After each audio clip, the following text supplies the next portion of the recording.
Welcome back to another episode of Harmonious at Lunch, the show that fuels your business success. I'm Brandon Gano, your host and guide through the world of harmonious business growth. Today, we're unlocking powerful strategies with industry experts to help your business thrive. If you're a business owner, entrepreneur, or executive, you are in the right place. Join me and our incredible guests today on the journey to clarity, growth, and success. It is time to revolutionize your approach to business. Let's dive in with another episode of Harmonious at Lunch. Welcome back into some more bite-sized business advice. And today's episode is going to be an interesting conversation. We're talking about learn-it-all leadership versus know-it-all leadership, and then also building a learn-it-all culture for your company. I think this is a very important topic, and we have a very special guest with us, Damon Lembi. Welcome to the show, and thank you for being here. Brandon, it's an honor to be here. So thanks for having me.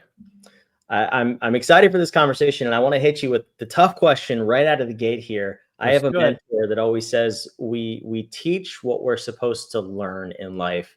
And this topic of learn it all versus know it all, I have to ask, were you at one point a know it all and you had to teach yourself through this process, or am I totally crazy? So here's how I look at it, learn it all and know it all. I don't think you're ever 100% one or the other. I think sometimes you ebb and flow. I would like to say that most of the time I'm a learn it all and I have some know it all in me. But some people are vastly know it alls, and we can get into that. So I've typically been a learn it all where I've been open to learning and curious. But going back early on in my business career, when Learnit was doing really well, back in the late 90s, I'm dating myself here, I was definitely a know-it-all. I really wanted to expand. I told my dad, I'm like, I want to open up a bunch of locations, and he kind of recommended against it, but I didn't want to hear what he had to say because I had all the answers. I knew what I wanted to do, and I went for it. We went for it. Then the economy collapsed, .com bust happened. And that really opened my eyes to what happens if you are a know-it-all and you put your stake in the ground and you're not curious and you're not open. Yeah, I love that answer too. I mean, I can see how we kind of put on different hats in different aspects of life. So walk me through your kind of transition there. You obviously you were forced into taking a step back, as many people were in that economy, along with 2008 and COVID. I think this happens to us repeatedly, and it's our opportunity to take stock in what we're doing and how we're doing it. So your transition from being more of a know-it-all into adopting this learn-it-all mentality and really taking more information in from different perspectives. What was that process like for you personally?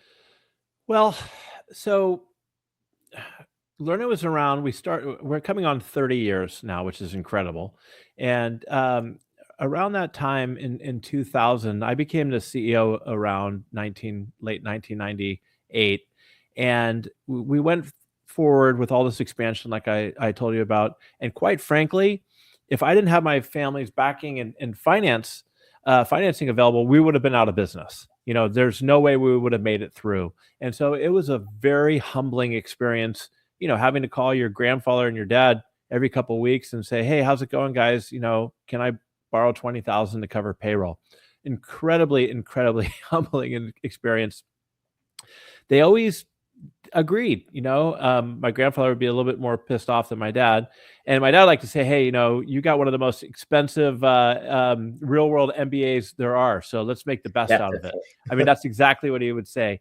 And it really helped me open up my mind and my eyes to say, a business leader, small business leader, or anybody, you can't have all the answers. So it's incredibly important to surround yourself with people who you can tap into and learn from your mistakes. And it was super helpful for me because by the time 2008 came around, I didn't have the same financial backing. My family wasn't in the same position. We got hit really hard in the real estate market with what happened then. And so early on, I learned okay, what did we do in the last time, and how do we get through this downturn? And I turned to some mentors and some other people that have had experience going through difficult situations, and with our team. And we made a lot of adjustments. We ripped off the Band-Aid. We let go 25% of our staff, had a bunch of difficult conversations. And I wouldn't have been able to do all that if I didn't look at the challenging time we had before and learn to pivot and do things differently. So how do you take that mindset moving forward? How do you continue to be a learn it all leader and say, you know what, even after 30 years, I mean, because a lot of people could sit back and say, "Yeah, 30 years, we've seen it all, we've made it through it all. You have a pandemic, you have two economic collapses.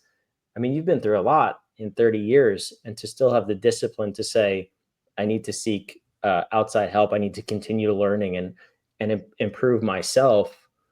How do you do that on a day to day basis? Who do you surround yourself with to make that possible? Well, the first reason I do it on a day-to-day basis is because I kind of feel like I owe it to my team to be the best version of myself. I think leadership starts with yourself. And even on a call earlier today, where one of our employees, his wife went into labor, they're having a kid, and somebody else on the call said, "Man, Damon, with Learnit, we've got a lot of families we're supporting here." So, Brandon, I look at it like this is partially my responsibility to make sure that I'm staying relevant and that we have this competitive drive so we can continue to grow and innovate. And on my podcast, I've interviewed a lot of great leaders, super successful people, and the vast majority of them come at it with that humble, curious attitude, instead of thinking, "Look, I've already hit this level. It's gonna stop here," because quite frankly, if you achieve a bunch of success, and you might look at it like, "Hey, what else do I need to do to prove myself?" And if you do that, I think that you're gonna get passed over. So I have my own personal reasons for wanting to do it. Plus, I just enjoy learning. I think it makes you more interesting. And if you're curious and you meet people and you can learn from them, I think you're doing yourself a favor and obviously the organization that you lead. Yeah, I agree. And it sounds a little bit like what you just said was some level of imposter syndrome, where you said, you know, what else do I have to do to prove myself? Where does that play a role in this conversation? So with imposter syndrome, growing up, I was a baseball player and did pretty well. I was a high school American, got drafted, but I went the college route. And when I first got to Pepperdine, the college I went to, I really dealt with imposter syndrome for the first time because like everybody was as good as I was, and I wasn't sure whether or not I even belonged. And I developed a framework that kind of helped me work through that imposter syndrome. Um, and I think that everybody has imposter syndrome at some level. And if they say they don't, then they're either lying or maybe they're a sociopath. And it doesn't stop, And so the best way to get through that is to, that 4-step framework really quickly is number one, like label your fear.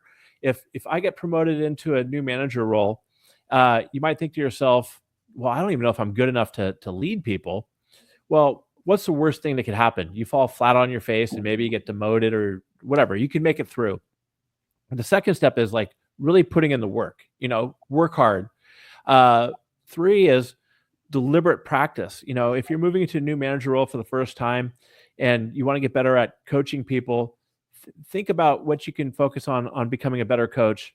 And then the final step, I'm going through this quickly. And then the final step is really like it's time to learn and let go. So in baseball, I had a hard time hitting curveballs, so I just focused on hitting curveballs all the time. In giving keynotes, sometimes I would struggle with different things, so I'd focus on certain techniques. But when you step in a batter's box, or let's say you step on stage, it's stop thinking about your technique and everything you're doing, and just do your best. And you might knock it out of the park, you might strike out. Either way, you look at it like you're going to survive, and also it's a learning opportunity for you. So again, it's an opportunity to learn and grow, maybe even get some feedback, and also pat yourself on the back, because too many people don't get uncomfortable enough to even try things. And here you are, you're going for it, you're trying it. And so I think that that's where imposter syndrome, kind of falls in there. And I think you should be proud of yourself for giving it a shot. I agree. I am excited to report that based on your criteria, I am not a sociopath because I too have imposter syndrome sometimes. So that's awesome news to hear. As far as, and I love the framework too.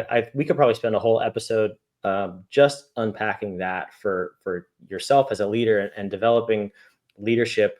But I do want to shift into building a learn it all culture because that's something that I think is probably more important.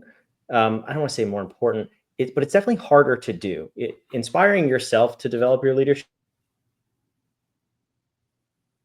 a whole new mentality and how they go about operating, that could be very, very challenging. So, how do entrepreneurs and business leaders start to develop a learn it all versus a know it all culture, or really even just a culture of people who want to get better? Yeah, you could call it a learn it all culture. That's what we do it around here, and we also talk about that with our customers. But I like to also refer to it as a learning organization. How are you developing a culture of learning? And like a lot of things, it all starts at the top. It needs to be modeled by the CEO and leadership. They have to buy into it and believe it themselves. And I'm not necessarily saying that a learning culture is okay, you got to take a bunch of formal training all the time. To me, a learning culture is an organization that cares and supports their people and also gives them the psychologically safe space to try things. You delegate tasks and responsibilities to people, put them in charge of projects or on projects, then you give them the space to do their best. And if they fail, it's okay. Let's turn it into a learning opportunity. And when you do that, when people feel like that they're not going to get reprimanded if things don't go well and that their team has their back, I mean, you build a lot of trust. And then you'll find that innovation and curiosity, it builds up from everywhere. So that's really how I believe you build a learn it all culture. Is you start with the top, leaders get involved, and then you provide space for people to try and do things differently. And when it comes to formal training or coaching, that you invest in your people. I think a lot of great organizations invest up to 1.5 to 2% of their annual income on annual revenue on investing in their team. And by the way, that is so far less expensive than it is on attrition. So it costs you sometimes 3 times as much to replace a high performer than it does just investing time in them. So put aside money, invest in learning and development for your team, and then give them the space to be able to take that training. I like to call it learning time off. So instead of PTO, LTO, where you have a day or a couple hours where people can actually go in and learn new skills. Because at the end of the day, with how the world's moving, especially with AI, sometimes it's not even about the skills you have now. It's about the ability to continue to learn and adapt and grow, which I think is super important. Yeah, it's a phenomenal idea too. And I'm curious how you position that because I've seen a lot of companies do it where, it's kind of like a requirement to go Mhm. learn and Check do the box. professional development, all that stuff. Yeah. So how do you incentivize people to do that by just saying like, we want you to do it so you're a better you and a more happy you versus, well, this is kind of how you're going to get promoted in 6 months or however other people traditionally propose that. But how do you recommend that conversation? Well, that's a great question. And I think a lot of it has to tie back to the why and their purpose. Hopefully in your organization, you understand what your individual employees, what's exciting to them, what their purpose is, and hopefully it aligns with the purpose of your organization. And then you can, again, like I said, you could tie that back to learning. So if you go in and you learn these skills, here's how it's going to benefit you. Because people want to know how it's going to benefit them. It's going to give you more confidence. You're going to be able to do this differently. And when you do that, then they'll look at it more as than just a check the box, like this is something we have to do. One of the biggest challenges that we see throughout organizations, with that being said, is middle managers. Middle managers are already stretched so thin in their organization that sometimes they're hard to get on board with setting aside time for their team members to be able to do training, because they're like, man, we're already backed up and so overwhelmed as it is. Now you want everybody to go through training. And in that situation, when we come work with new clients, or existing clients even, we work with the middle managers and get them involved, get them into some of the training themselves so they can see directly the benefit it does both for them and for their organization. I like that. And I have to, I guess I have to end with another tough question because everything you're saying is beautiful. I love it. And I wish more people would incorporate this in their organizations. I'm sure you do too. But you did say something earlier when developing a learn it all culture. You said it has to start at the top, it has to be modeled, right? So as a leader, for someone listening to this, or maybe someone reading your book or hearing this somehow, is how are you able to take an audit, a self audit, and even understand which side of the line your company culture is on right now? Because you may hear all this and say this is great, but your employees are looking at you like, not going to happen. That's not you don't model any of this stuff, pal. So how can we just take an honest assessment of where we are in our companies? Well, that's a great question. And that kind of gets tied back into just being able to receive feedback, anyways. There's a lot of talk always about giving feedback. I think one of the superpowers out there is being able to receive feedback because it turns into fuel for growth. So it's just being able to ask questions or do surveys and just get an honest opinion from people out there. Like, what is the culture like? The, does your organization say that they support training and learning, but they don't actually do so? And when you're building out a learning program or whatever, get people involved right away. And sometimes bring in new people to the organization. Like, you just came on board here. What are some things that you need to be successful in your role? And then reflect back on that later on and do periodic check-ins with people and say, hey, we talk a big game, but are we living it as well? Are our actions in line with what we're saying we're going to do? And I think you constantly have to be able to do that. And whether it's as an organization or just an individual as a leader, you got to have enough self-awareness and reflection to be able to do that. And some leaders do and some don't, but you got to be honest with yourself and you got to be open to feedback as far as what people really see your culture as and compared to what you say it is. Yeah. Know-it-alls. I'm putting that in air quotes. Not real good at hearing feedback. So They have no interest in it most of the time. no, And they want to definitely argue it too. They want to argue and tell you how you're wrong. not. And by the way, feedback is just data. You don't have to do something with it all the time, but you got to at least be open and say to yourself, okay, this is a good point. Maybe this person has something here. Yeah. Yeah, I agree. I hope this episode impacts a lot of people because it's such a great way to build just a solid company foundation, and change the perspective and build a more collaborative culture too. So, Damon, I love everything you're about, everything you're talking about here. You wrote a book, you have a podcast, you have a company. Where should people go to learn more about you and about this concept of a learn it all organization? Last thing I want to say on it, it's really not that difficult. If you just make some small steps within your organization and as yourself to become more of a learn it all than a know it all. And also, learning doesn't mean spend all your time learning. You got to apply some of the stuff you learn as well. So, Yeah. to answer your question, connect with me on LinkedIn at Damon Lembi. Our company website is learnit.com. And also check out my podcast, the Learn It All podcast, where I bring on great leaders from all different industries and backgrounds and just have open conversations and provide practical advice.